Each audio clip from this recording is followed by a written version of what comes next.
Yeah, I've just had a baby, so there's a part of me that kind of goes, do I want to be away for the week? And then I'm like, what are you talking about? You're going to Rome for a week to watch the Ryder Cup, and this will be the fourth or fifth Ryder Cup I've covered. I can't remember. So, it's great. And I was kind of livid with my wife for having our baby when she did this year because I had to miss the Open this year.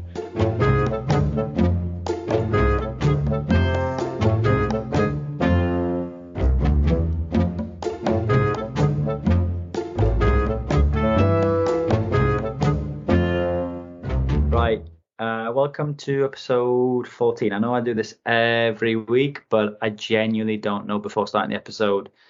I think it's around about episode 14. Two announcements then. One, you're going to be sad to hear that Josh is not with us.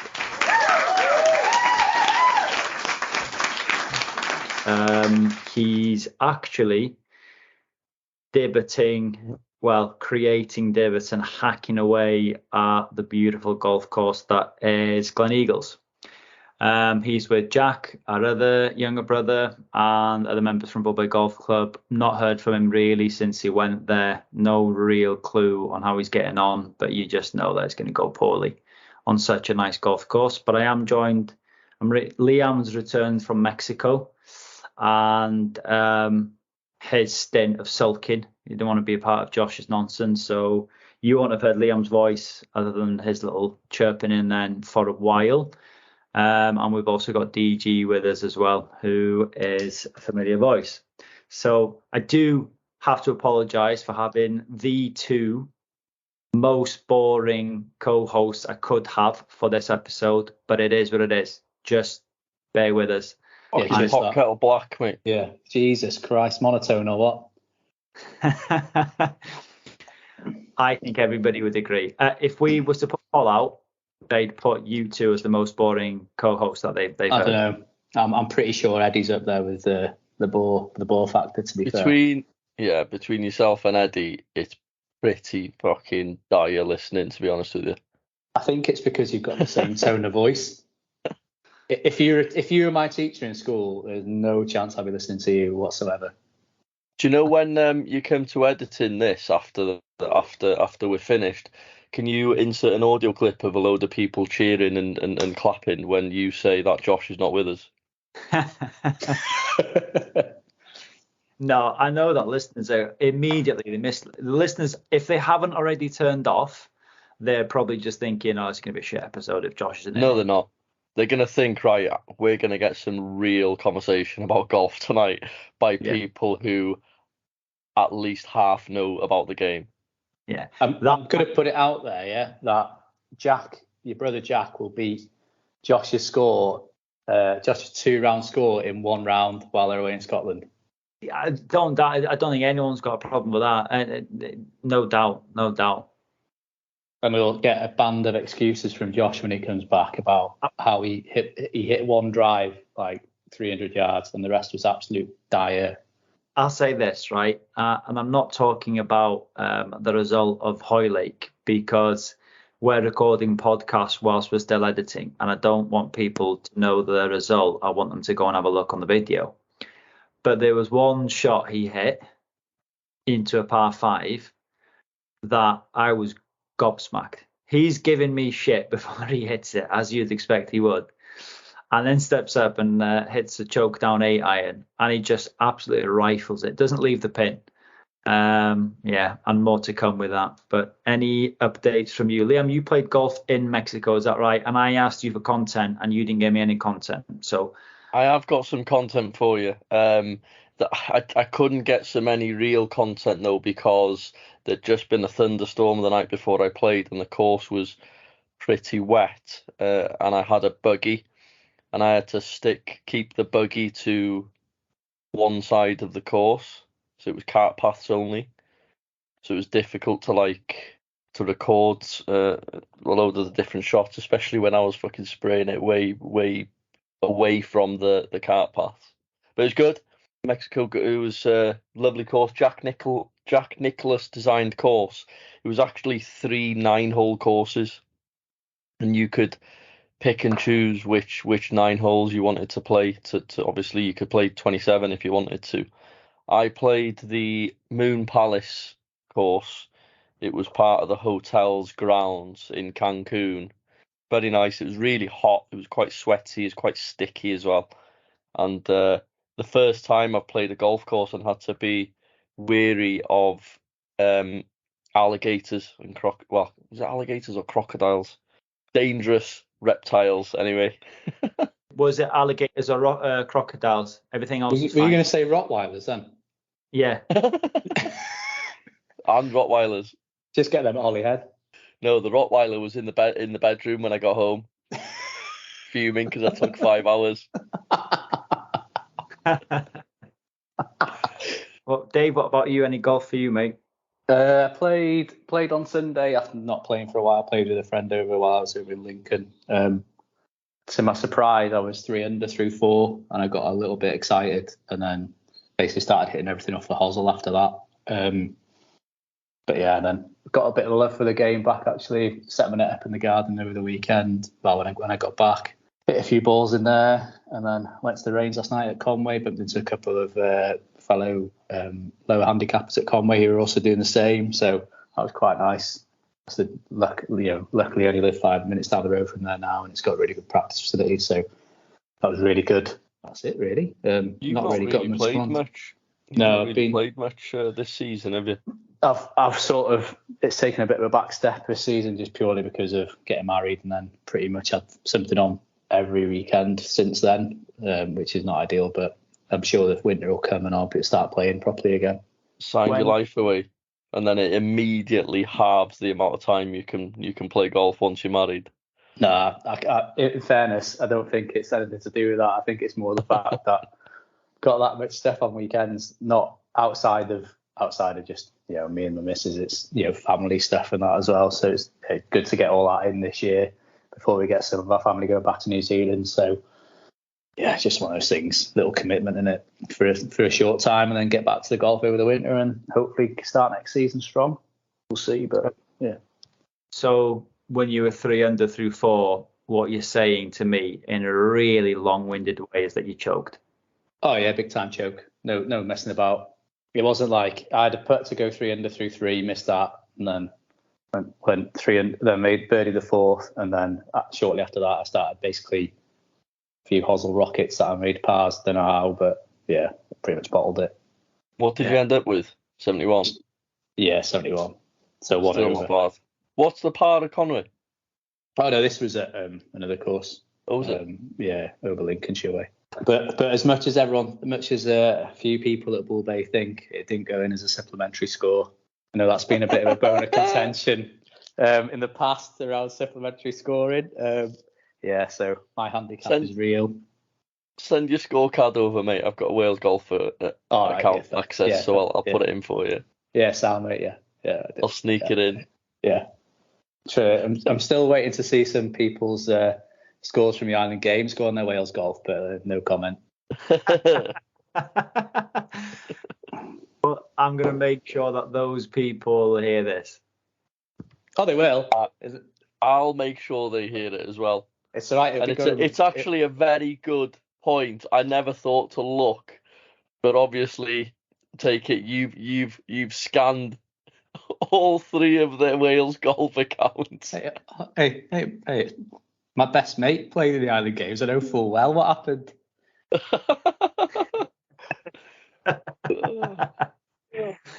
All right. I'll just wait for that little fish to jump on the line. Yeah, you've thrown the rod out, and it's time to watch them come back now. Yeah. Right. We are joined today by someone that actually does work in the world of golf. Can't even begin to say how jealous I am. He works for Today's Golfer. So his name is Rob Jerram, and he is a digital editor for Today's Golfer. When you're growing up and you're just like, I just want to work in the golf industry, whatever it is, whatever you do. And I'm always jealous of people that actually do end up making a living and being part of the golf world. So it's going to be interesting to hear what his life is like, what his job entails, how he actually landed in that job, and what he gets to do day to day. So we'll look to bring him on. Sounds good.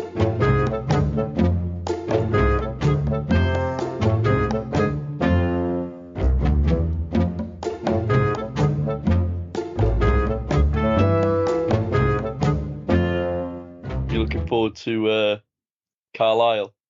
Yeah, it'd be good, mate. Really looking forward to that. Silloth is a cracking golf course as well. So It's Dan's favourite course, mate. Apart from Muirfield. Who's? This one here. Is it? Is it? Silloth is just outrageous. Just. I played Silloth. I think I played Silloth like 11 years ago, 12 years ago, when I wasn't really playing golf, when I lived up there. I just went for a green for my old man, and I was just like, this place is like class. Proper links course. It's like, I would say it's similar to, for like the feel of the golf course, it's probably similar to Conway in certain respects. I'd never played a golf course actually set in the dunes, because where we live, you've got plenty of links courses to choose from.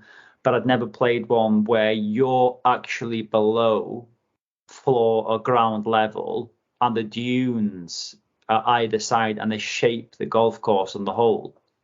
That to me was, I think the closest similar to that at parts is North Wales Golf Club. Yeah, I get what you mean. Yeah, and I love that. That's hands down my favourite type of golf course. So I played Silloth. Twilight, we'd gone to, where is it? Just north of Lake District, is that right? Yeah, it's around Carlisle way, isn't it? Yeah. So we'd gone there, me and Jess, and then went just randomly picked Silloth, and it was something ridiculous, like I don't know, £20 or something like that for a Twilight at the time, and I just came from there, and it was just could not rave about it enough, and I still do. It for someone who's been lucky enough in recent years, actually, to play Muirfield, St Andrews, walked Pebble Beach, watched the American Pro-Am, American Amateur Championship. God, can't think. Just come back from Hoylake, and actually, Silloth is 100% in my top 5. 100%. John Burns used to rave on about it all the time. And that's where he went, isn't it? Yeah, that's where he went. But that's because he had such good memories of the place. Hi, Rob. How's it going? Fellas, how you doing? You okay? Yeah, you. Hi, Rob. Good. You hear me okay, yeah? Yeah, loud and clear. Yeah. Good. Nice to meet you all. How you doing? Yeah, good. Thanks. So I'm Tristan. I'm the main host, and then we're joined with by Liam. He's one of the brothers, and Dave is a friend of ours. The other Good to meet you. co-host, Josh, who you would describe as the idiot, really, is not with us. He's actually playing Gleneagles. Oh, nice. Is he staying up there or? Yeah, I think they're staying up there, aren't they, Liam, for the week, is it? They're there till Friday. They're playing Gleneagles, Blairgowrie, but they played somewhere today. I don't remember. They're playing a few courses, to be fair. Are they doing the whole batch at Gleneagles or just playing one? No idea. Nice there. If you ever get the chance to get up there, it's my probably joint favourite place in the UK, I would say. So yeah, definitely a place to go if you've not been. Joint as in with which one? Probably Turnberry, I think. Turnberry and Gleneagles are probably my favourites in terms of, stay and play anyway. In terms of courses, then yeah, Gleneagles is class, but Turnberry, the Elsa at Turnberry is absolutely fantastic. So definitely my number one. So even though I could give it a go, Rob, I think it's best when I ask the guests to introduce themselves. So if you could sort of give us an idea of who you are and what you do, and we'll go from there. Yeah, no worries. I'm Rob Jerram, and I'm the digital editor of Today's Golfer. We've got a global website, and then we've also got the magazine, which is the best-selling magazine in Britain and has been for the past good number of years. I'm not sure exactly how many, but we were head-to-head with Golf Monthly for a long time, and then we've kind of stretched out and now hold the number one spot on our own. So my wife's mum, so what's that to me? My mother-in-law has given. That'll go down well, by the way. Yeah. I think she's one of the only listeners that we have. She's bought me like 7 years on the trot now a yearly subscription to Today's Golfer. So nice. As soon as she knew I was a golfer, she was like, "Oh, Trist would love this, wouldn't he?" And it's one of the only gifts that she.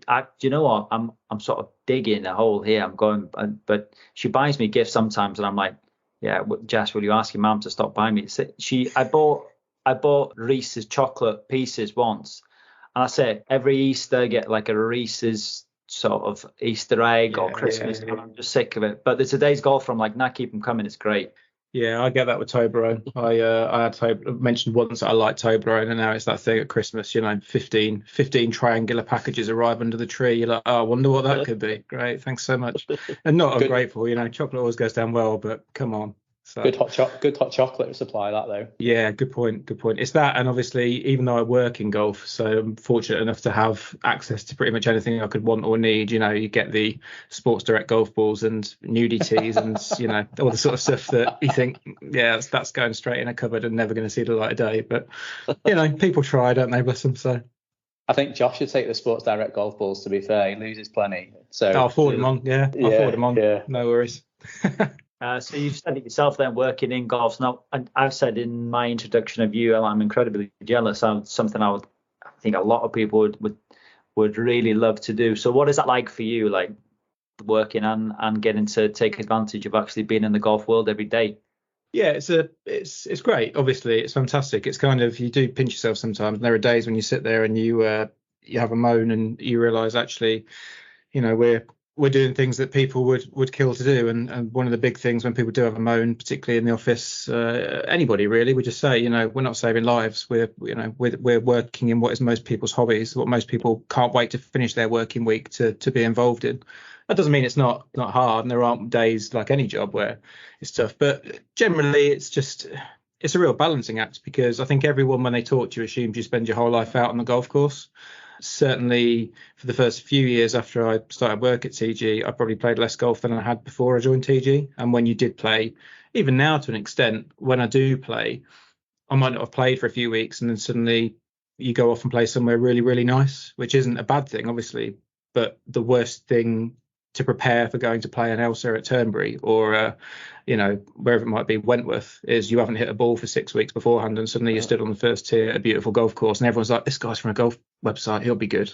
And then you shank it, and you've got the starter looking as if to say, has he blagged his way? Is he actually from a golf website? Or so no, it's brilliant. I mean, I've done it for 13 years, been in journalism for 24 years, moved over to TG 13 years ago, and unless they kick me out, I can't see me leaving for any particular reason. Why would I? I've got access to everything I could need. We get to meet and play golf with fantastic people, and write content that hopefully you'll continue to enjoy with your Christmas subscription every year.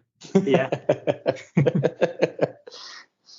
I bet having that sort of job, is it, like you said, a bit of a pinch yourself sort of moment, I suppose, in a way. I think so. I think particular moments, you try not to take things for granted. Golf is expensive. It's obviously more accessible now than it's ever been, but it is still expensive. And I'm at Wentworth next week. All expenses paid, working, press pass for the week, access all areas. I'm at the Ryder Cup in 2 weeks, Monday to Monday, and you kind of. Yeah, I've just had a baby, so there's a part of me that kind of goes, do I want to be away for the week? And then I'm like, what are you talking about? You're going to Rome for a week to watch the Ryder Cup, and this will be the 4th or 5th Ryder Cup I've covered. I can't remember. So, it's great. And I was kind of livid with my wife for having our baby when she did this year, because I had to miss the Open this year.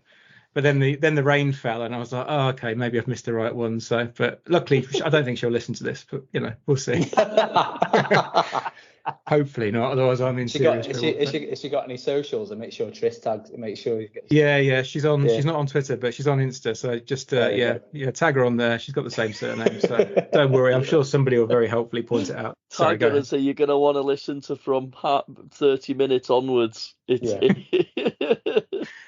told her I was doing something tonight, but not what. So fingers crossed for. No, but it is. Yeah, it's pinch yourself for the most time. There's a lot of.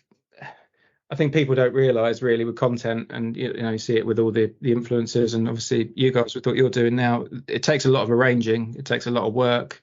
Magazines don't magically fall on the shelves, and websites, particularly the size of ours, the content doesn't magically produce itself. So the work that goes on behind the scenes is immense, and there's a lot of very boring admin, but equally it's very boring admin where we're out there trying to get golf equipment in, or we're trying to arrange time with players, or we're trying to sort out access to golf courses, whatever it might be. So the result always outweighs the effort that goes in.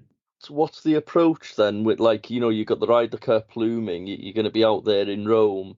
Do you already know what you're going to be doing when you go out there? Is it sort of very much you have sort of team talks and try to put a plan together before you go, or is it very much kind of, well, you know, if we see so and so on whilst we're there, or whatever, you know? Yeah. So when you go to big events, so the majors and the Ryder Cup, you won't get access to players. It's just not a thing. There's certainly not individual access. You'll get access in terms of, we'll be sat in the media centre, we'll be in the press room when they come in for their interviews, that you'll see broadcast on Sky Sports and, you know, clipped up on Twitter and Insta and so on. You don't get individual access. What we do for the week is, it's kind of giving people a feel of the Ryder Cup that can't be there. So through socials, through Insta stories, you know, threads, all the other things that we use at the moment. And then it's just keeping the website ticking over with constant content. So you see a lot on the ground at golf events that you don't see on the TV. It might just be little things, you know, from around the site. There's only going to be 2 of us out there for the week, but it's just things you pick up on the site. You might just hear little conversations between players and caddies, or you might get an idea a bit earlier in the day of what a pairing is going to be because, you know, someone's got a hint in the media centre, and then you write a piece about that. So we'll have a kind of a blog as such running all the time, a live kind of blog running all the time with things you might have missed from the Ryder Cup today. And then it's the usual stuff, really. It's just covering all the press conferences. There's bound to be things that come out, you know, it's the first Ryder Cup post live. Brooks is in the team.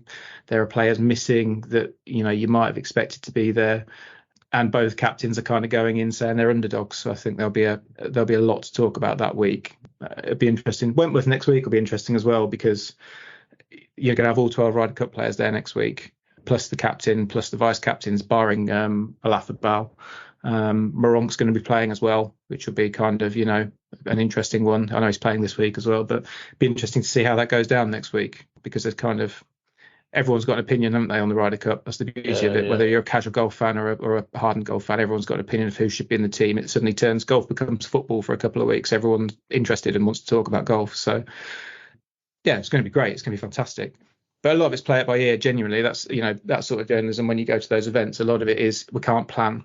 We've done all our planning in terms of, you guys will have seen it, I'm sure, but, you know, the preview issue, we've got a massive supplement in the preview issue, which has got everything from insight into the course. You know, we talked to the designer, the owners of Marco Simone. We've talked to the captains, the players. You know, so all the hard work is kind of done. Now it's what happens day by day while we're out there. So going back to Ryder Cup teams, and was there any, you know, what side are you on? Are you on the Maronk should have been in, or are you sort of not surprised by Donald's picks? I'm not in the camp at the moment that it was Lowry or Maronk. I don't think that was ever a conversation that Luke would have been having. I think, you know, there's a lot of false talk been out there this week about Lowry. Actually, his stats this season aren't bad, and if you compare them to Maronk's, you know, he's the right pick. And you've got to balance that experience out. I do feel for him. I think there's no doubt that if you win at the venue the competition is going to be held at, and you produce the form he's produced this season. I saw a great stat on Twitter. Guy that works at Bunker, Alex Perry, he put out this week that I think in the previous 10 Ryder Cup qualifications, Yannick Paul would have made all 10 and Maronk would have made 8, I think. So, you know, it shows that this 6 picks thing has made a big difference. I think that's probably where my opinion lies, that 6 picks for me is possibly a little too many. I get why he's done it. I do understand that if you have a cycle, as long as we do have a Ryder Cup qualification, you can end up with players that have started hot, you know, won a couple of games. Jesus, you could edit that out. I was thinking about football. Won a couple of tournaments early on, you know, and then suddenly they're in the team, and actually they're then bang out of form by the time it comes around. I think Maronk's unlucky, but he chose to go and play a PGA Tour event when he could have played another a DP World Tour event, which probably would have secured him his place. So, you know, whereas Bob was grinding to get in, you know, Højgaard was grinding to get in, and I'm sure if they'd had PGA opportunities, they might have gone as well. But you know, Maronk made a choice, and probably has cost him ultimately, I think. Yeah. What do you guys think? We touched upon it just briefly before you came on, and I was just saying that I feel really badly for Maronk, like you were saying, and then Liam made a point of would I feel badly for Keegan Bradley, and what I was saying was Not really, because I think the American team are just such superstars that they've either been there before, or the competition is so tight. But for the Europeans, especially if you're not the big gun Europeans, it's a huge deal. Adrian Morocco is not guaranteed to be in contention in 2 years' time, whereas the likes of Keegan Bradley, Bryson DeChambeau, they will continue to be in question. So I think for the European team, because we're not as star-studded per se as the Americans, and to be honest, it didn't really hit home for me until I saw him in his press conference, and I think I'd have felt exactly the same. What more could I have done? So other than that, but to be honest with you, I look at the team and I think the team's great. I think the team is a winning team. I think Europe are going to win. I agree. I think it's really easy to get a little bit starstruck by the names in that American team, and then you realise, you look through and you think, well, certain players, you don't know what's going to happen with Justin Thomas. You're really relying on him turning up and the Ryder Cup taking over his game, rather than his form recently has been so questionable. Morikawa's not had a great year. Spieth's been okay, but they haven't got huge amounts of wins on the board when you look through the team. Scheffler's putting is off. Yeah, his results have been great still, but in match play, we all know how important putting is, and he's not going to get given a single putt inside 6 feet for the first couple of days, is he? Who would give him anything? It's going to be harsh as it sounds. It's going to be like Westwood for us for a few years. No one was giving Westy anything inside 6 feet because they knew he was capable of missing it. So yeah, it's going to be interesting. I think Keegan Bradley not getting a pick is a fair point. I think he's played well, but equally we need to get the Ryder Cup done in 3 days. So Keegan's probably not the man to have there, is he? Oh, come on. I mean, I can stay on in Rome for a few extra days if you like, but I've got to get out at some point. I'm genuinely looking forward to seeing how well Hovland plays, because obviously he's on a massive hot streak at the moment. Yeah, that's the thing. That's what you want, isn't it? And he's riding obviously on a crest of a wave at the moment, and it's like, you want the Ryder Cup to happen today. Absolutely. Yeah, and I think it's next week at Wentworth's fantastic for the fans to have all 12 playing. I don't know. Yeah. I might be wrong, but I can't remember that, and all the captains playing. I know they try and get them all together. They're all having a recce out to Marco Simone on Monday, I think. So they're all going to be there Monday, and then they head straight to Wentworth from there. So that kind of team bonding, team feel, spirit vibe sort of kicks in straight away, and then there's hopefully that will just run through to the Ryder Cup, and yeah, it's going to be great. I mean, there's nothing like it. I don't know if you boys have been to a Ryder Cup or not, but there is just as an event, I've been lucky to be to a lot of sporting events. I've never been to anything like the Ryder Cup. So the atmosphere on the first in Paris was just spine tingling. It was just ridiculous, and people in the cold and the dark at 5 o'clock in the morning, in a stand that's suitable for a football stadium, not a golf tournament, chanting and singing. We'll forget the Ryder Cup Guardians or whatever they want to call themselves, because they're not the best, but the rest of them, the crowds are just incredible, and I can't imagine as players.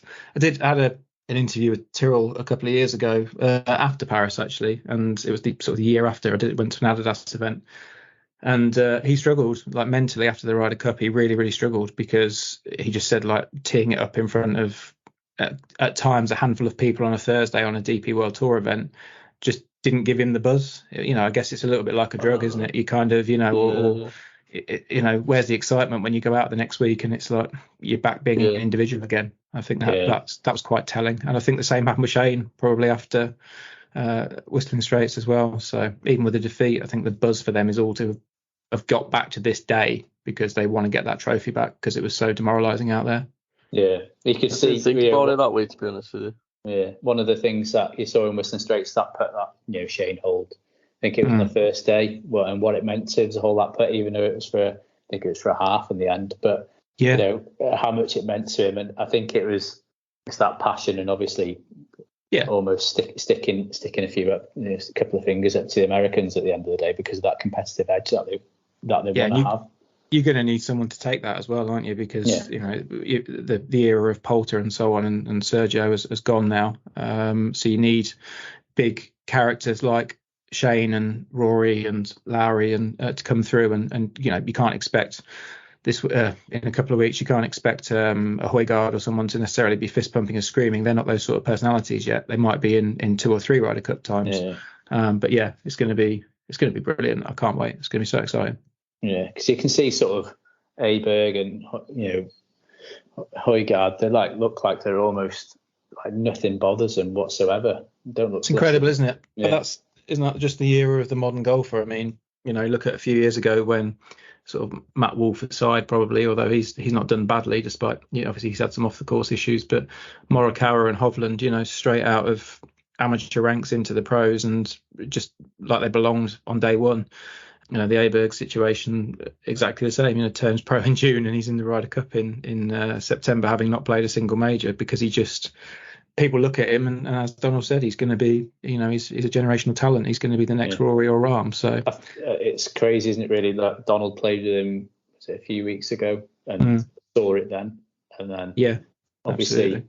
He did all right. Did well in the week previous to the Swiss Masters, and then obviously showed a good set of stones to get that win on. On that's Sunday the thing as well. You look last week. I know Matt threw it away to an extent, but obviously the guy came in with 4 birdies as well. So you're playing against a major champion and a guy that's won twice on that course, and there was no fear, was there? And so I wouldn't be afraid who he goes up against in the Ryder Cup. If he's first out on Sunday against Scheffler or whoever, I wouldn't have any concerns. It's not going to be the walkover. It was certainly not going to be the walkover of 2 years ago. That's for sure. So when you are, I'm just thinking of you landing in Rome, does it instantly become competitive between you and Golf Monthly as to who? No, the golf industry is quite small. It's a weird thing, really, because when it's things like covering news, which the Ryder Cup is effectively, isn't it?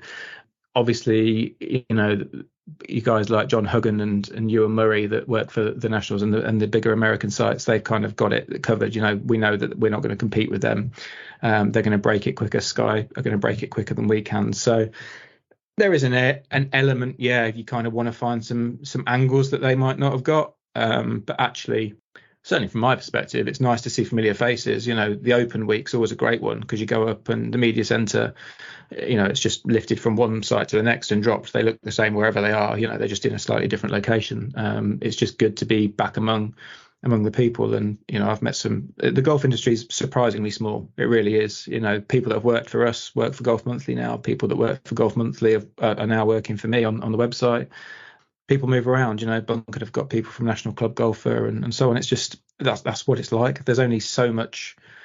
It feels massive golf, but it really isn't, and that's why we always say you want to make sure you've got a good reputation, or that you get on well with people, because if you don't, it soon goes before you. And but yes, there'll be an element of it'll be lovely to have a great week and for our traffic to be fantastic and to hear that theirs has been terrible, but it's not going to happen. So theirs will be great, ours will be great. We'll both go home perfectly happy and share a Peroni on the plane. I don't know. What do you drink in Italy? Is it a Peroni? Get a few Aperols. Oh yeah, that'd be nice actually. Yeah, that's more classy. Yeah, cut out the Peroni. That's fine. Yeah, great. Rob, I was really, really hoping for you to say it's exactly like the Anchorman movie. Maybe we'll do that just for fun. We could do a great Instagram reel or something of kind of uber competitive journalism across that week. I think it's funny because we go on press trips and stuff together and you help each other out, because ultimately we're all doing the same thing. We're not, it's a bit boring going on, but we're not saving lives. We go to golf courses or we go to golf events, and if you see one of the other guys is struggling to get the picture they need because they can't hold the tripod and something else, well, you'll do it for them, because why wouldn't you? Because they're a mate or someone you've worked with in the past. So I think it's a bit different when you're in newspapers, although all the newspaper journalists get on, but I think obviously they've got deadlines and they've got particularly if you're freelance or anything, you need to get your copy out there and hopefully it gets picked up. So you're probably going to be a little bit more competitive. We know we've got an audience. We're battling for share on Google, really. That's where our main challenge comes, and Google's an unpredictable beast. So, we'll do our best to get our content at the top of that first page and hopefully people clicking on it and reading it, get it out on socials, go from there.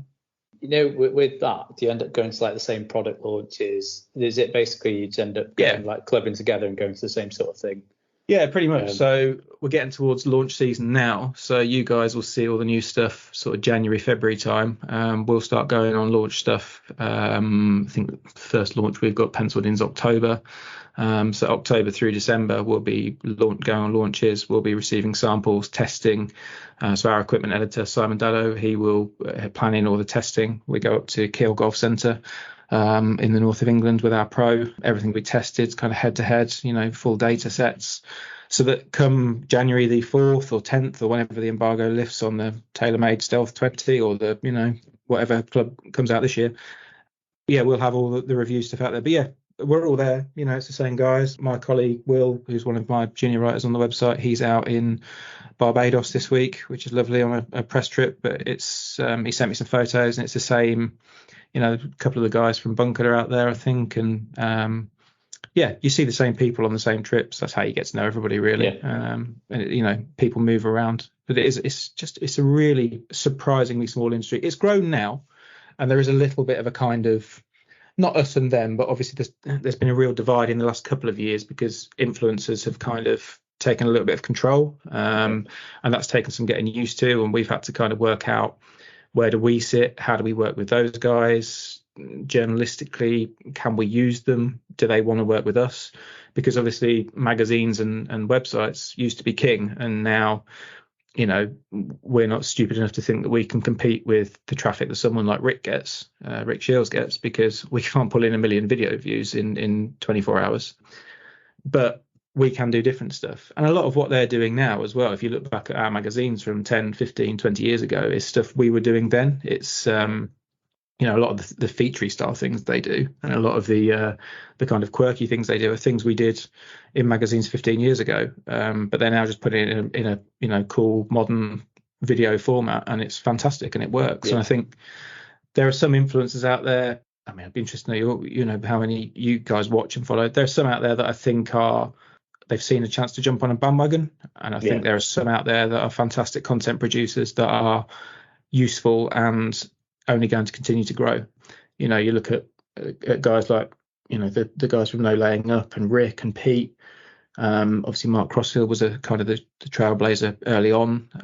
Love him or hate him, and then there are others that you question whether they're just trying to get a ticket to a nice Open next year, or an opportunity to go and stand next to Rory McIlroy in a photo shoot, which makes it a lot harder for us. Access to players is tough. It's really tough anyway. Sponsors only get so much time with players every year. And so when they give it up, they were always going to give it up to the people that will get them the most coverage, understandably. So we're now battling hard with, whereas before it was us and Golf Monthly and Bunkered and NCG or whatever, now you've suddenly got to throw in a Rick or a Paige Spiranak or whoever it may be, and that's a different beast, totally different beast. Yeah. Is it like hard as well? Just touching on that, about the influencers, and they're almost becoming the ambassadors. So you sort of play like a little bit of a second fiddle to them in terms of pecking order when they have access to players or events or something like that, or is it just generally you tend to sort of slot in together? Yeah, influencers are a little bit different because they obviously have a lot of, depending who they are, they've obviously got certain things they have to do when they're on site with a player. They will, in my experience, some are really respectful and some push their luck a little bit because they've got the cameras, and if they're in the middle of something, you kind of have to say to a media rep, "Oh, come on, this is our time now, or this is digging into my time with that player now, so I need him." I think what people probably don't realise is you might get 10 minutes. It's a bit like when you see these press junkets for movies, and the next set of journalists come in, and the next set of journalists come in. You've got like your 10 questions or whatever it may be. We'll work hard, and if we're lucky, we'll get. We had some time with Matt Fitzpatrick just after the Open, and we had a decent chunk of time with Matt up at the Hallamshire. Played some golf with him. Did an instruction shoot. Nice little interview for the Ryder Cup. Great. But what you'll often get, particularly the bigger and bigger the player gets, and the more demand, you might get 5 to 10 minutes with him. And if it's a player that's that in demand, that means there's a lot of content you want with that person as well. Particularly now, you want maybe something for Instagram. You want kind of a proper interview that you can get out as well. Some instruction. You might need to take some photos in those 10 minutes as well. And it's like, what have we been talking for now? 28 minutes. Yeah. 10 minutes goes in the blink of an eye, doesn't it? With there's a million other things you can cover, and you walk away thinking, Christ, it's not like you can pick up a phone and ring Rory or ring Tommy Fleetwood or John Rahm and say, sorry, I forgot to ask you, So that's when the pressure kicks in, I think, when you go to those sort of things. The other alternative is something like a couple of months ago, we'd worked really, really hard on a live special. We were doing a 1 year of live. How have they changed golf? What's it mean? What's the future going to be? We had incredible access. We've got pieces with Greg Norman and players, and we've done a piece inside Centurion, and the magazine was practically ready to go. And then the PIF deal got announced like 4 days before we were going to press. And so every bit of content was completely irrelevant, because suddenly it was from this kind of the rivalry, what's the future, to we're probably going to be a united front. And obviously it takes, after we go to press with the mag, it's a couple of weeks until it hits the shelves. So by the time it came out, it could all have been completely dead. Nobody would have bought it. So we had to screw it all up and kind of find a way around it. And that's when, proper journalism kicks in as such. You really having to battle to get, hit deadlines and get your magazine on the shelves. So it's pressurized at times. Yeah, I bet. Yeah. From an entirely different perspective, as a podcast, we've come to realize that actually, if we're going to take the next step, that people aren't only listening anymore. So we started during COVID, and we had really, really popular numbers for what we were in season 1. And then we took a bit of a break and we came back for season 2, and here we are. We realized that actually the world of golf has just changed so much around us. So 100%, yeah. People want visual content. So I've become so shocked, and like you would know, unless you know what it takes to film content and produce content, I think people think I'm crazy, because my brothers and the people who do it alongside me, I'm the one doing the editing of the video. I'm trying to say to them, you won't believe how many hours I've put into this. For one video, I'm on about maybe 5 hours so far in total, and I'm not finished. And it's just an eye-opening thing for someone when you think of who's producing content and how easy it looks to get out there. And it isn't, is it? It's so hard. No, you see that now as well with people like, going back to Rick and Pete, the fact they've got massive teams, and, people probably still don't realise that at times. If we think, Rick Shields, I love him, they don't realise there's 5, 6, 7 people working behind the scenes. When Pete did his cycling challenge a couple of weeks ago from John O'Groats to Land's End and playing golf, he had his whole team with him editing video in their hotel at 3 a.m, trying to get a video out the next morning. It's huge. But then I think even companies, we as a media company, hugely successful. We've got magazines in every different area. We've got websites, radio stations, but times change so quickly. And obviously COVID changed things even more, because more and more people popped up with, do you know what, I can create some content myself at home. Yeah, we're down at Golf Bidder tomorrow doing some stuff. And it's you kind of have to explain sometimes to your commercial team, just saying to me, I just need a 15-minute video. Well, a 15-minute video will take us all day tomorrow filming, and then a couple of days editing probably to get it right. Then we've got to go back and forth to make sure the client's happy, because it is a commercial project tomorrow.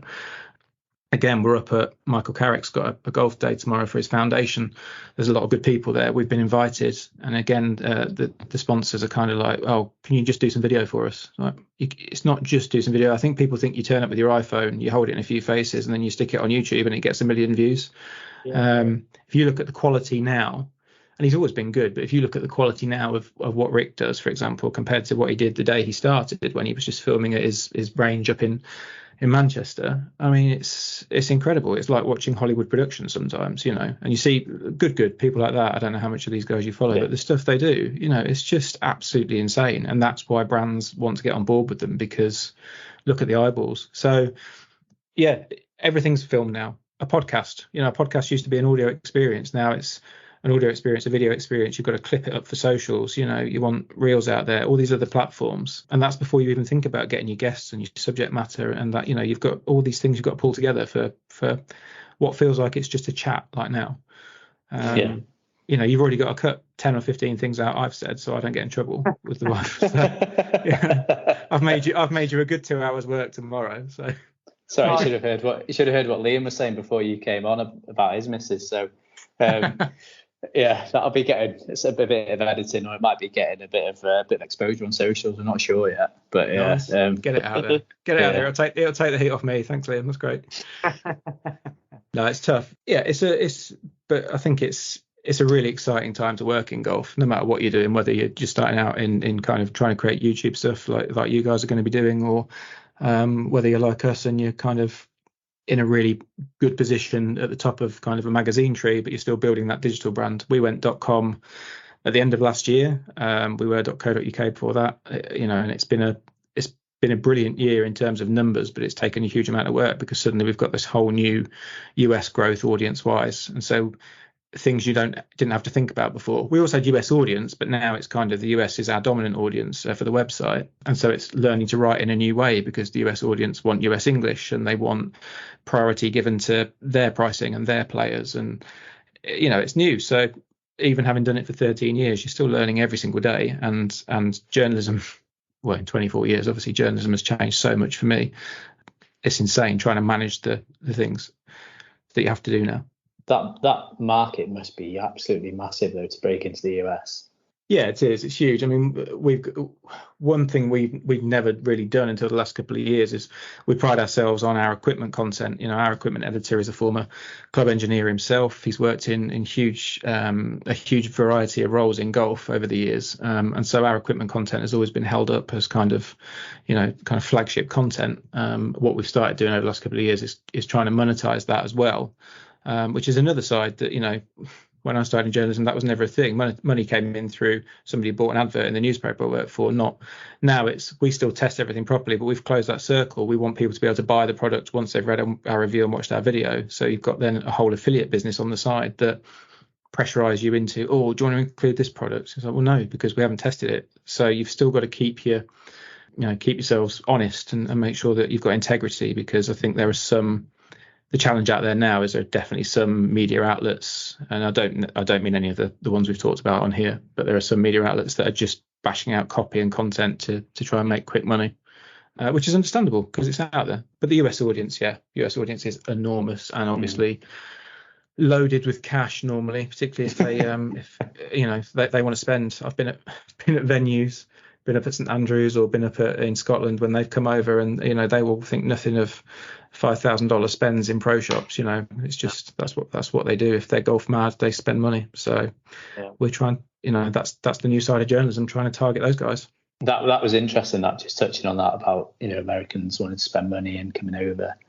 I was up in Scotland during COVID, playing up there, and played a few courses, and it was a bit like usual. I was chatting to one of the pros at the golf club, and he said, it's not so great as you coming up from the northwest to come and play up here. I was like, oh, why? And he said, well, you just don't.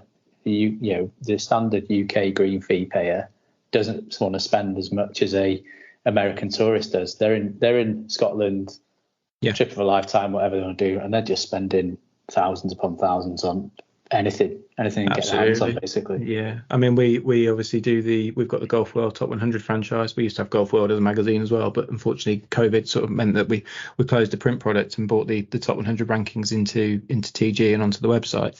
And one of the biggest debates all the time is green fees and how expensive they are, and of course they are. If you wanted to go and play the whole open road tour, it will cost you an arm and a leg. But the reason they're that price is, one, to keep them kind of at that level, that so you don't get every Tom, Dick and Harry turning up, which I don't know if I agree with or not, but equally there's a US audience there that will fly over. When I was up at St Andrews a couple of years ago, there was a couple in the bar that I got chatting to, and they were staying at the Fairmont at St Andrews, and they were there they were over in the UK for a month, and the trip had cost them $24,000, I think, for all the golf they were going to play and all the hotels they booked.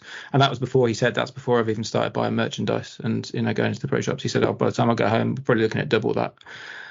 Crazy. It's crazy amounts of money, isn't it? So, but they're the guys that are reading the content we produce, and that's why golf will probably always have that element of being looked at as quite elitist and expensive.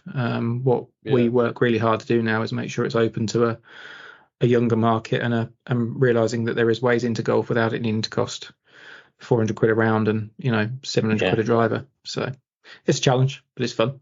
Yeah, I bet. I want to move into the quiz, but before we do, I want to touch on some of the things I can see behind you there, Rob. So Okay. the flag is what really sticks out to me. So That talk one? us through. That one, yeah. Sorry, I know we're on a podcast and I've just pointed at something over my shoulder on a podcast which isn't going to be broadcast. This is why you need to get your video stuff moving on. That is a flag from the 147th Open at Carnoustie, and it's signed by Podrick and Paul Lawrie, so who are the previous champions at Carnoustie. I've not unfortunately been able to get it signed by Francesco as yet, but I will hopefully take it somewhere and get it signed by him. And then on top of that are their armbands from the various different Opens. So when you go to the Open as a member of the media, if you're given inside the ropes access, you get given an armband, which shows the stewards that they don't need to rugby tackle you out of there and kick you into the street, you know. So yeah, I've got a lot of stuff. I mean, there's hundreds of golf balls over there, various signed caps that you probably can't see. You know, it's that thing of balancing out being a fanboy when you go and do jobs, which, you know, because the professional side of you goes, no, you're not going to ask Tommy Fleetwood for an interview and a selfie, and then the other side of you goes, you're going to ask Tommy Fleetwood for a photograph and a selfie, for a selfie and an autograph, because I'm a golf fan first and foremost. You know, I loved golf before I worked in it, and the chance to rub shoulders with these guys, I'll do the professional bit first, and then it'll just be a quick, oh, would you mind before you leave, you know. And they're great. That's the thing. Tommy, it was funny that I mentioned Tommy. Really, he's the one I think that stands out for me of all the ones that I've met and worked with. He is the standout, nicest bloke. He is exactly what you would imagine. He is the guy that you would love to meet and play around a golf with, because he's just so down to earth and so normal. Yeah, it's following at Hoylake, because we were there on the Friday, the three of us, and the following he got on the Friday was unreal, really, for the second day of competition. Yeah, I'd have loved him to win it. Yeah, oh yeah, I think everyone was. It was either, I know there's a few Rory fanboys on. I think Trista's up there with a bit of a Rory fanboy, and so is Josh. But if Fleetwood would have got it done in Hoylake, that would have been something else. It would have been because he's obviously from the northwest anyway, so it was even more prevalent, really. Absolutely, and in the nicest possible way to Tommy. Rory will have more chances to win majors than Tommy will.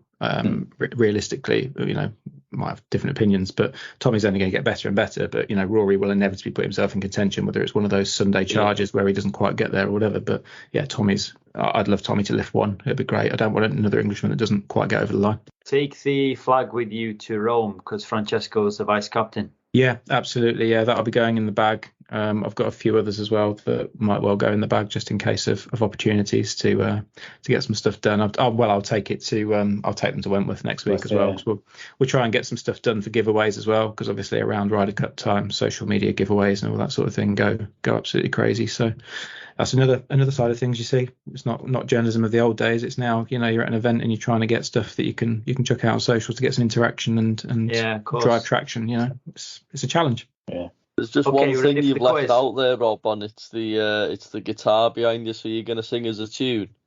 No, I wish I could, mate. I really do. It's there to impress the ladies or something. I don't know. I'm not sure what it's there for. It used to be my dad's, actually, and then it got passed down to me. So it sits there looking cool with during COVID I did that classic, I'm going to learn to play guitar. There's actually 3 dotted around my office, and I can play probably 4 chords. So it won't be a very good tune if I do play it, mate. No, I'm afraid. That's good enough. Are you ready for the quiz? Yeah, go on. Okay. Well, maybe. Yeah.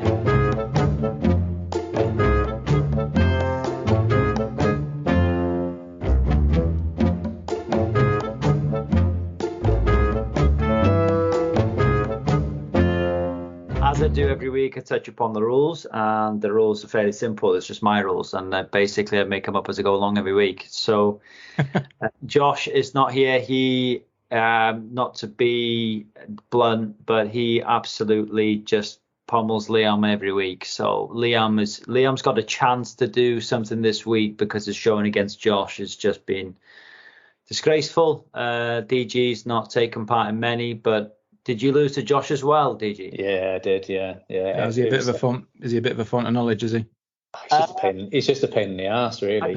Nice. Yeah. We've all got those, mate, in our lives, don't we? Yeah.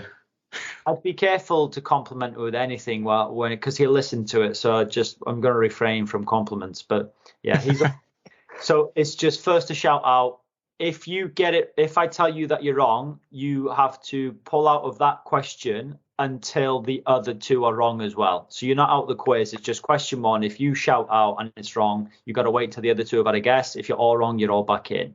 Yeah, I heard Carl and Gary's attempts last week. So yeah, fingers crossed I can outdo them, but who knows? But they honestly, I don't think it came across in the pod. They were so competitive against each other. Of course they were. Yeah. Yeah, they were really going for it. They were asking each other questions that I didn't have down. And I was like, well, these two are really. Yeah, I heard that. We do a lot of stuff with those guys. They're really good. They're good guys. Oh, they're brilliant. Yeah. Yeah. Right. Okay. Come on then. Question one. Other than Tiger Woods and Jack Nicklaus, who is the only other golfer to have double-digit major championship wins? Gary Player. No. Gary Player. Phil Mickelson. No, you know. 5. Like you're all... That was. It's not Arnie, is it? No. Oh God, why'd you have a blank when it's something like this? Something so obvious. Tom Watson. No. Trevino. No. Bloody hell. Is it old? I'm still thinking here. No, you can't be just still thinking. It's quick fire, so you're all out. Bobby Is Jones. it older? Is it older? His initials are WH. Oh, Walter Hagen. Walter Hagen. Walter Hagen. But I'm not giving you a point there. That's not, that can't be a point. You can edit that down. You can edit that right down to me just saying Walter Hagen straight away, right? So he's actually got how many? 11. 11, yeah. But that's not a point either. Oh, bloody hell. These rules get made up. Yeah, you're right. They do get made up in Ireland, don't they? So Welsh crowd, that's the problem. Yeah. Question 2. Ricky Fowler, Victor Hovland, Taylor Gooch and Matthew Wolff have one place in common. Where is that? Oklahoma. Humor. Yeah, Rob's got a point on the board there. Oklahoma State. Yeah, all orange boys. Yeah. Question 3. What is a condor? Oh, it's Nope. it's a score. It's a double eagle or whatever they call it in America. I can't remember which way around it is in the States, but it's a score, isn't it? This is not for the American audience, Rob, so I'm not going to take that. I need it. Is it one more than an albatross? Only one on a par 5. Right, Dave, you're getting the point because that's exactly what it is. It's a hole on a par 5. Dave's first guess was a golf ball, and you've given him the point. Unbelievable. Second time round. I'm not going back on this podcast again. Fixed. Right, so Rob's got one, Dave's got one, Liam. Yeah. I don't know what happens to you in these quizzes. I really don't. You just perform so badly on them. Well, whatever happens, Josh will tell you he's got 3 out of 3. I assume he's just sat at home, all happy. Yeah. No, he's pissed in Gleneagles, and he's. Oh, of course he is. Yeah, sorry. Yeah, nice. Well, he won't care then. No. Right, Leah. Right, I was going to say Liam. I'm hoping you can contribute, but Gunsang in South Korea has the longest hole in the world. So the nearest guess wins the point. What length is it in yards? 1,070 yards. Yeah, I was going to go 950, but I think it might be more. Okay, so you go in 950 or more. Yeah, 950, yeah. Okay. 1,350 yards. Dave, it is 1,097. So you're impressive. Only 20. No. Nice. I'll take that. Very good. What do you reckon the par is? 10. No, par 7. 7. Is it? Brutal. That sounds brutal, doesn't it? God, I hope it's just straight with no hazards or anything. Well, apparently it's surrounded by water. Oh, good Lord Christ. Par 70 more like that. Sounds like a whole course to me. That's four drivers. Yeah, I don't get par 7 on it because but that's 4 drivers. That's 4 long drives. You got it. Well, it's just over 250 average in it. If you want to. Yeah, if you're confident hitting off the deck with water, then yeah, it's fair play. Driver. I'll wedge it down there and take a 9. See you later. But if you're not the DOD king, then you're going to be struggling to get the ball anywhere near the hole in 3-4 shots, aren't you? Yeah, but even if you knife a driver, it's going to run, isn't it? True. Yeah, fair point. Okay, so Dave, you've taken the lead, Dave. I know this is a rare occurrence. This. Are you going to see it out? Is the question? Well, I'm known for bottling it, so. Right. I guarantee you all know this, so you've got to be on your toes. What is the lowest winning score at Augusta? Oh, 23 under. You're out, Dave. It's Tiger 97. Yeah. 18 under. You're out, Liam. So Rob, here you I go. can't remember what it is. I've written enough about it over the years. Christ. 24 under. No. Right, you're all back in. I will help you. It's not Tiger at 97. Is it not? Isn't it? Was it Dustin Johnson? It's DJ. Oh, yeah, it is, isn't it? Yeah, COVID year. 25 under. No. 21. No. So Liam, you can get a point on the board. Dave, what was your last guess? No, you can't do it. I'm not telling you. No chance. I know we play pairs, but I'm not telling you that. Can't see the phone on podcasts, can you? 22 under. Do you know what, guys? You after I've led you into it, you made such a hash of that. It's 20 under. Oh. So, Dave, you're the winner of this week's quiz, and you win a pint from both Rob and Liam. I was about to say from Josh. Well, you don't win it because he's not here. I'll send you it in the post. No worries. As long as it's not a pint at Gleneagles, I don't care because I know how much they cost. So. Yeah. No. What Rob will do is he'll send us a picture of him in Rome with his Peroni or alcohol and go celebrate on that place. Yeah. I'll tag you into plenty of pictures. Don't worry. I think I'd be more jealous than an Aperol, to be honest. Yeah. I can do that just for the sake of a picture. I'm happy with it. Yeah.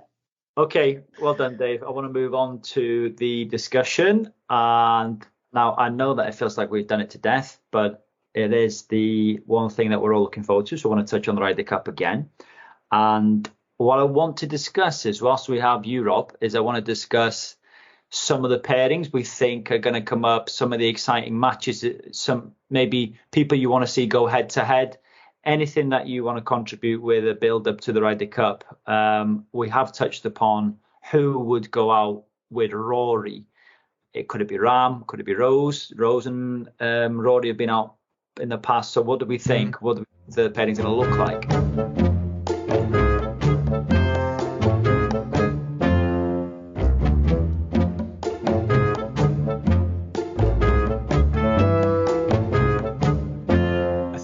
Probably get sent out with one of the rookies early doors personally, just because of that experience. I think Rose the same, really. I think we're now at a stage where, you could send out strength, couldn't you? You could go all guns blazing with a Rory and a Ram and, really try and scare them. But ultimately, all the players, as we've touched on now, we don't need to scare them because I think they'll be just as scared. They all scare each other. So, no, I think Rory will probably go out with, I wouldn't be surprised if Rory took Ludwig out quite early. I think we will see something quite different this year as well. I think Fitz will play 4 balls, which he hasn't before. I think he's only played foursomes, hasn't he, in his Ryder Cup appearances so far. In terms of pairings, that's a very good question because I haven't actually thought about it particularly as yet. US wise, you'd think, do you just want Europe or do you want US as well? Oh, go for it, anyone. I think Cantlay and Schauffele will be obvious pairing, won't they, for US? They play well together. They've got a really good record. Thomas and Spieth, there's nothing controversial there, although you've got Ricky in the mix. Who did Scheffler play with in Whistling Straits? I can't remember. No, I can't remember. I think Rory and Shane could go out together potentially. Yeah. I think Rory and Shane. Yeah, I said before the start of the pod, I'd like to see Hovland and Aberg out together. I think that'd be like a good pairing because. Well, the Scandi thing, but then also you've got a red hot Hovland, and then you've also got Aberg, who's obviously he's been picked to play Ryder Cup, hasn't he? So not shy on confidence. You could see Rahm probably going out with Højgaard maybe as well, because they're both massive hitters, and that sort of they've got quite an aggressive streak about them, but they keep it under control. So Rahm does for the most part.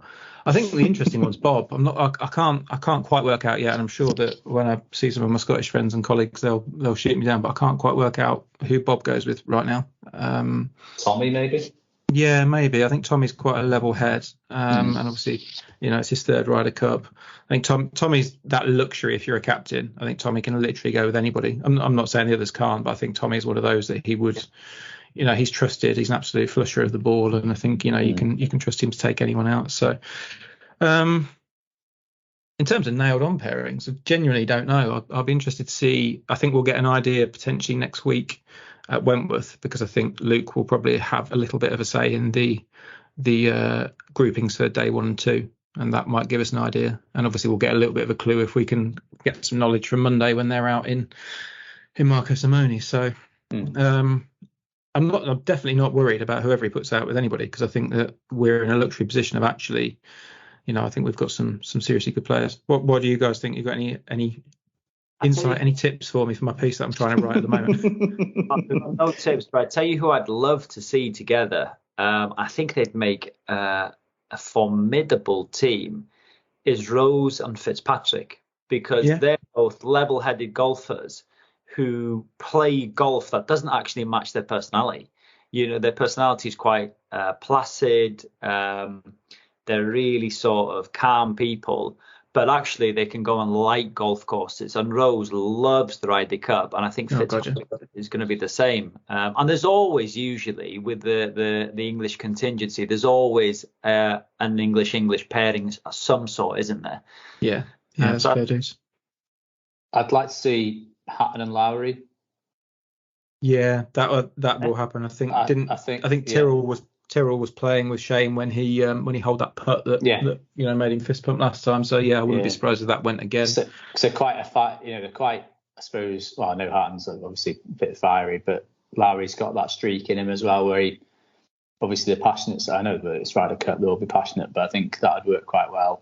I know they've got a half in Whistling Straits, but it's that like the home advantage, isn't it, of being in Europe? So I think you look for those.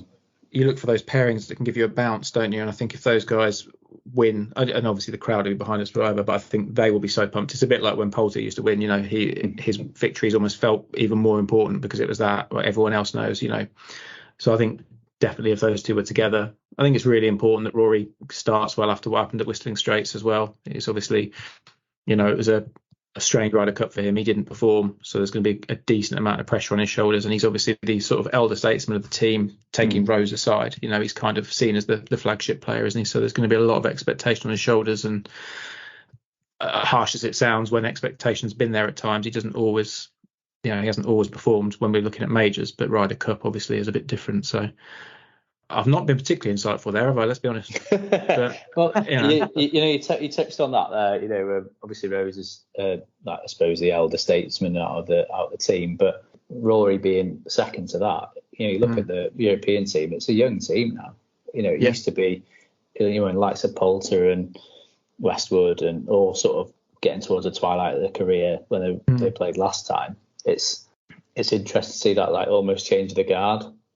Absolutely, yeah. I think there's nobody. The live thing was interesting, wasn't it? Because there was lots of debate, and certainly more so for the US, about our live players, are they going to be allowed? And they've got 3 or 4, that could be in the conversation, Reed and DJ and DeChambeau. But for us, genuinely, not just because of the live situation, because I've no real feelings towards that. None of those guys would have been anywhere near the team for me this time around. Yeah, captaincy, vice captaincy. I still hope that gets sorted. I still think certainly Sergio, for what he's done in the Ryder Cup, it would be a real shame if he doesn't have future involvement. But I don't think any of those players would have. It was a great thing in a way that we're in a position now where we have got all these younger guys coming through, and it's going to be, the future's going to be interesting, because once this PIF deal gets cleared up and once we know what's happening, the DP World Tour is inevitably going to look a little weaker at times, because we're going to lose 10 players every season to the PGA Tour. Is the Ryder Cup still going to have that kind of Europe, USA vibe about it as much, because we're going to have a lot of players that are effectively spending their whole time on the PGA Tour? Even this one, listen to the European team, how many US accents are in there. because they're European players, but actually I don't think it'll take away from it. I think those guys are still passionate, but more and more, these guys are growing up in the States and playing college golf and straight out on the PGA Tour. So it's going to be interesting as time goes on, I think. I don't know what the future holds, really. Who do you think next captain will be? I know that's a different debate. Sorry, I'm taking over your podcast. I'm just wondering if you've got any views where those guys aren't yet in consideration. If they weren't available, do you think it's one of the guys that's a vice captain this year? You'd like to think so, wouldn't you? Someone like that, but I don't know, no idea. I think we've got a good group of potential captains, to be fair, especially as they seem to get younger and younger, don't they? So everybody comes into potential pick, but no idea. What do you think about matches? Who would you like to see go head to head? I'd like to see Rory go head to head with Scheffler. Yeah, Rory and Scheffler. It's one of those you could see that going off a little bit like a Rory and P. Reed a few years ago, couldn't you? But equally, if Rory and Scheffler turn up without their A games, it could be one of those disappointing ones. No, I want some fire. I want Tyrrell to face somebody that's aggressive in the US team. I'm just trying to think Brooks. Brooks and Tyrrell. I don't know, hasn't quite got the punch maybe, but Brooks and Tyrrell are both capable of being fiery. I think Rahm and Brooks would be a good good showdown. First out on Sunday, and I know Rory is kind of probably the favourite to lead us off, depending on what the scores are. But I would love to see Rahm take on Brooks in that first one, and then I'd love to see Aberg take somebody down. Like a big name. I'd like him to take Scheffler down or someone, for example, early doors. I think JT's obviously one that springs to mind because he's quite a passionate one, isn't he, from the US team, and obviously he's been brought in as a captain's pick, but it'd be quite good because he can be quite fiery, I suppose. Tyrrell and JT maybe would be quite nice. Yeah, that'd be quite a good one. Yeah, let Cantlay go out last so that we can all go home. We can get on the beer when the match is done and they can just potter in at like 10 o'clock or whatever as Cantlay swings his way slowly around. Be all over by then anyway. Exactly, yeah. We'll have it won and Cantlay can just wander in with whoever he's playing against, Højgaard or whoever he sticks out last. That's quite respectful to disrespectful to Højgaard. Whoever, I just assume it might be a rookie further down. I don't know why. Well, we'll see, won't we? It's going to be fantastic. They always are. I just always hope it's one of those tight ones so that it really goes down to the wire rather than it being over and done with early on. Yeah, I'd like to see Rory versus Brooks because I think it would bring about a real PGA Tour versus Live vibe, and that's how it would be drawn up by I think a lot of the fans. Yeah, true.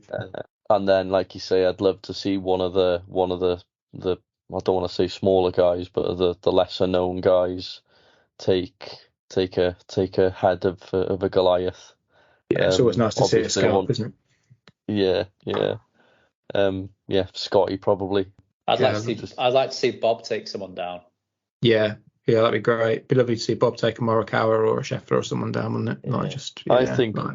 I think Bob will bring a lot of, how can I say, emotion. I think he'll bring some grit as well.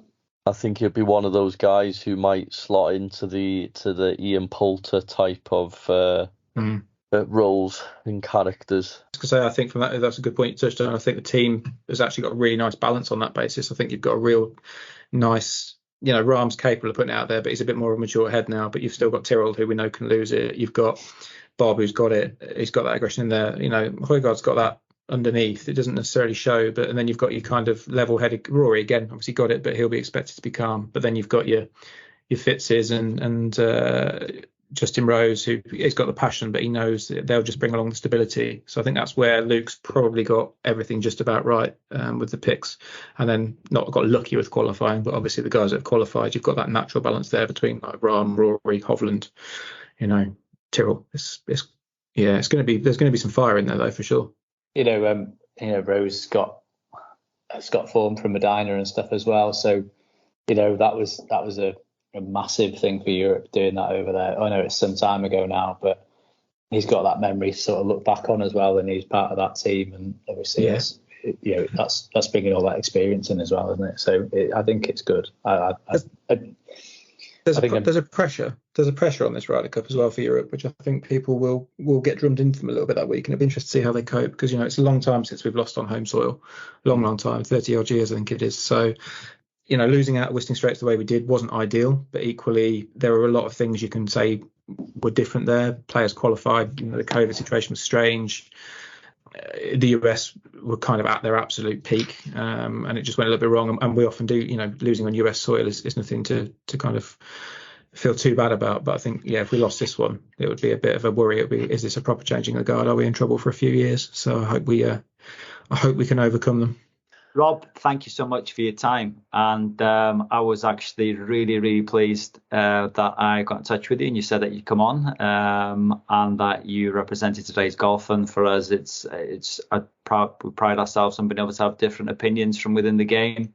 I know I've enjoyed it. And when I listen back and edit it, I'm sure that I'll enjoy going through that as well. So thanks for your input.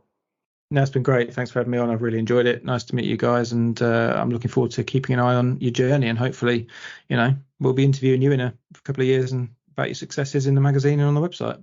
Yeah, thank you. Hope so. Cheers, guys. Rob. Bye. Thanks, Rob. Much appreciated. No worries. Cheers, guys. Lovely to meet you. Really enjoyed that. It's been great. Cheers, Rob. Brilliant. Thank you.